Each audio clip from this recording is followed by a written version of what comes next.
All right, talking about the DJI Pilot app's main menu today. Believe it or not, there's quite a lot to talk about and some vital features that are a part of this main menu. So we'll jump right into it.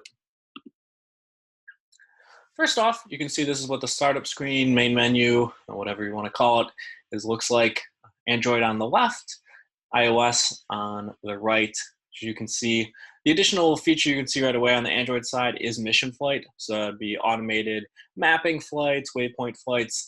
Fortunately, that's not part of the iOS app. iOS is only for the Mavic 2 Enterprise as well. If you're on iOS, if you have an iPad, you could use DJI Ground Station Pro for mission flight. Or if you're on an iPhone, you can get a drone deploy or Pix4D Mapper could be some good third-party mapping options in that regard. But more or less, this is the startup screen you'll see. Left side Android, right side iOS. So in the bottom left of this startup screen, you're going to see a message and then a small circle. So right now you can see the circle is red, and that shows that the mobile device that the DJI Pilot app is on is not connected to the remote controller. Potential reason for this, the device could not be connected to the RC, right? If you just pulled your phone out of your pocket and opened up the Pilot app, this is what you'd see. Bad cord. DJI Pilot app's not set as the default app on the Crystal Sky. If when you're plugging in, it's like, do you want to always use this app for the USB device? So if you have something else set up as a default app, you might want to go into app settings and make sure you got that right. And that's just if you're connected to the RC and you're not seeing a green message here that we'll cover in the next slide. Also, one thing to note, this is only possible with devices that are not built into the remote controller. So if you have a smart controller, moving to the next slide here, you're always going to see remote controller connected as the device is built in. No drone name is displayed, so you might think that you're good to go when you see this message, but actually the remote controller is not connected to the drone at this point. You're going to need to link the RC and the drone, however that is for the specific enterprise aircraft you're seeing, put the RC into binding mode, put the drone into binding mode, and go ahead and link them together.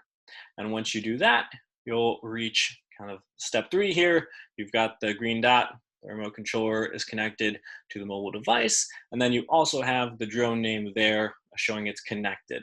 You also see any payloads that are connected to the drone. So in this case, it's a Mavic 2 Enterprise, so the dual is the technical payload on the drone, even though you can't really swap that in and out. Looks a little bit different if you're connected to the Matrice 300 RTK. On the right side, you do have the health management system, which is new with that drone. You can also see the payloads that are connected beneath the drone. So if you power onto the drone and you have a couple payloads on there and you're not seeing them, you're probably going to want to power it off and double check the connection there between the payloads and the drones, and potentially firmware on the payloads as well would be another quick troubleshooting step to note there. First things first, when you do turn on your app, you're connected to the drone, and you're also connected to the internet, it's going to go ahead and check the versions and let you know if there's any updates. It does this update check either way, but it's only going to work if you are connected to the internet in regards to any new updates. Important to read the release notes too for these versions.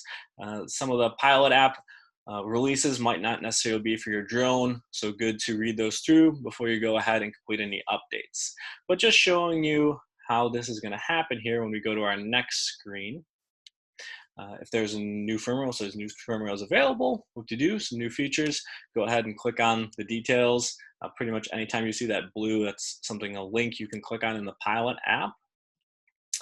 Just go ahead and start upgrading. You can see the notes there. I would also just be as close to your router internet source as possible. Want a good internet connection, want it downloads and upgrades. So it'll go ahead and download and complete it. So the next time we turn the app on, they'll say all firmware versions are good to go and you can continue on. Moving on to the app menu in the top right, call it a hamburger menu or just menu. Click on those 3 bars and see some of the options there. First one being offline map. So if we go ahead and click on that, it'll take us into this offline map download menu. In the top right, you can view the current maps that you have downloaded. You can tap and drag the rectangle to your desired area on the map, and then clicking the blue button would it go ahead and initiate the download. This would be useful if you're going to a location you're not going to have internet there. It's only available for the standard map, not the satellite map, but oftentimes, hey, it's better to have a map than no map in these type of situations. Next up on that menu would be flight records. So you can go ahead and click on that. In the top left, you can see a sync button. So if you wanted to sync your flight records to the cloud to save them, that's optional. You can go ahead and do that. That is manual there. That's not automatic flight record sync. You have to go ahead and do that when you want to sync your flight records to the cloud. On the right side there, you can see some recent flights, the day, how far was flown, how long. So 15 minutes in this case. Maximum altitude was 102 feet. All that good information. If we go ahead and click on one of those logs here, oh, I'm sorry, we'll click on the fresh button first, and you can sync 1 month, 6 months, all flight records, and you can also clear cache records because eventually your cache could become quite full and slow down the app and device in that regard. But now clicking on one of those flight logs here, some of the options, that's center map, display RC inputs, pause and play, and then playback speed, I believe it goes up to 8 times there. And then on the top, you have the information, what mode the drone was in, how many satellites, the battery life, all that good stuff. I'll show a quick video here, get an idea of what we're looking like. You can see any notifications that occurred during the flight as well, the GPS location, the duration of when it was going on. You can see I kind of dragged the blue slider there to fast forward. Those little buttons under the slider are a bit finicky. So you can see I keep kind of going in full screen mode, trying to press them. But zooming in on the drone there, you can see that right stick, I have the controller up. I'm pushing forward, so the drone's pitching forward and moving forward. It also shows the percentage, so I took the right control stick down, so it's obviously not moving anymore. Control input right now. Went ahead and paused the flight there. Increase the flight speed. It's at 8 times now. Recentered. Zooms out a little far on the center button, but does bring you to the location. So just manually going ahead and zooming back in here. And you can see as the drone's moving, I can drag the blue line there. And you can zoom in pretty far as well. So we can see was practicing some circles, some figure eights in this area right around the home point. So a lot of good information to review after the fact. And it's nice to have this information, whether you want to assess a flight after the fact, or if you needed to prove where and when you were flying as well, a good info to have. Next up, GeoZone unlocking. So this, we're not talking exactly what GeoZone unlocking is. Just realize in the Pilot app, what you're doing is importing your unlocking certificate and activating it. The first step of applying for the custom unlock or QEP program for public safety entities in North America and Europe is going to take place outside of the Pilot app.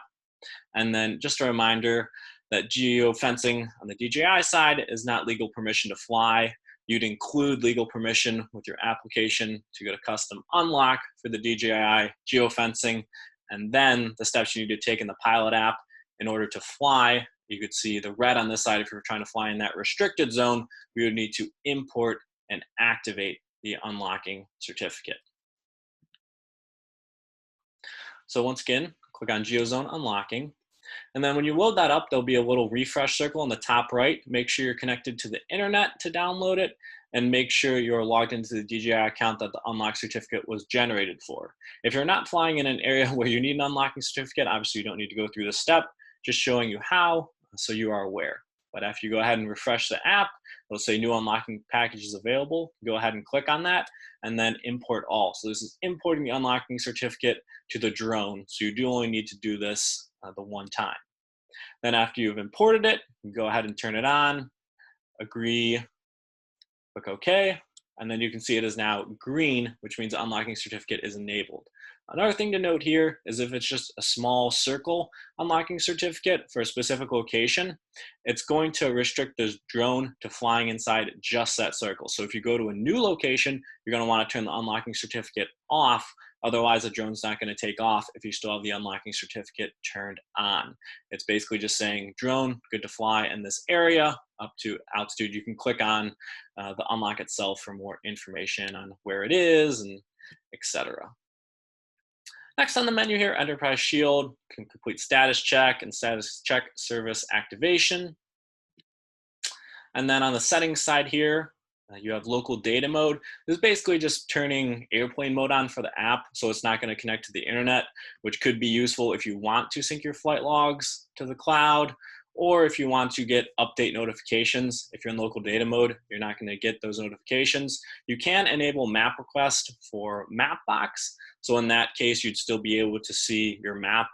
Just the Mapbox server would be connecting to the internet there with that map request, and the DJI Pilot app would not be. So with those who might have security concerns, the local data mode is an option to pretty much just disconnect the DJI Pilot app from the internet. Security code is available on the Mavic 2 Enterprise.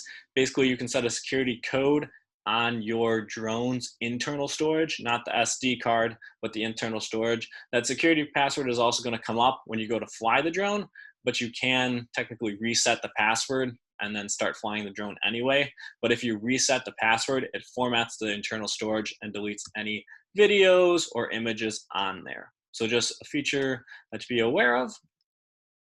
But you go ahead and click on it, put in the security password, confirm it, and say OK. You can click on privacy policy if you like to read that information, clear cache if that's getting full.